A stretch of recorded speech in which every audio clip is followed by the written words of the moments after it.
we're talking about some seriously high-stakes decisions here, multi-million-dollar decisions in real estate. So in a world that is just overflowing with data, how do developers figure out exactly where to build? That's the big question we're going to break down in this Explain Out. You know, it all kicks off with choosing a spot. For developers, this is way more than just finding an empty lot. It's like a huge, high-stakes puzzle. If you get it right, you can build a community that really thrives.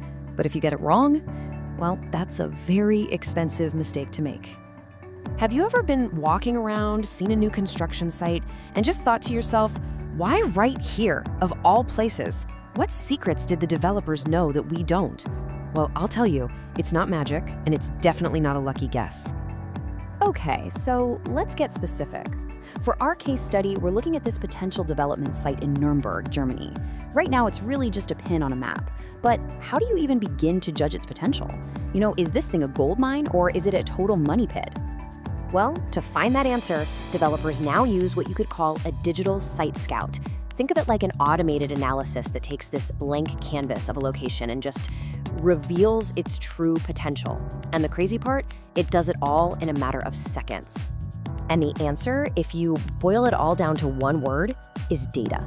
Just massive, massive amounts of it, all processed instantly to find opportunities that, a human team might spend weeks trying to uncover.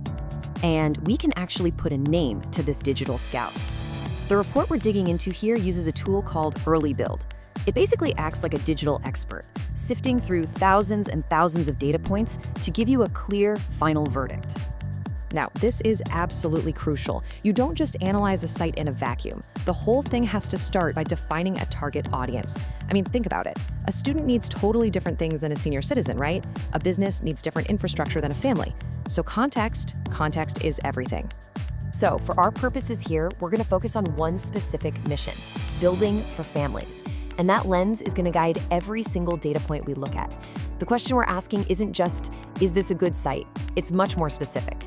Is this a good site for a family to actually live? So what does that actually mean in practice? Well, for families, the key things they're looking for are pretty clear, right? You need good access to schools, parks, doctors, shops, and public transport. Okay, let's see how our Nuremberg site stacks up against that checklist. All right, first up, education. This is a big one.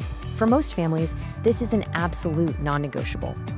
And right off the bat, the news is good. The analysis finds 14 kindergartens and 5 schools, all within just a 1-kilometer radius. So for education, that's a clear okay. First box, checked. Okay, that is a really strong start. But what about all the demands of just daily life? Shopping, running errands, that kind of thing. Just look at this number, 806. That's how many retail stores are inside that same radius. And the nearest one is just 96 meters away. I mean, that's incredible access. So the status here? Yeah, definitely okay. So far, so good.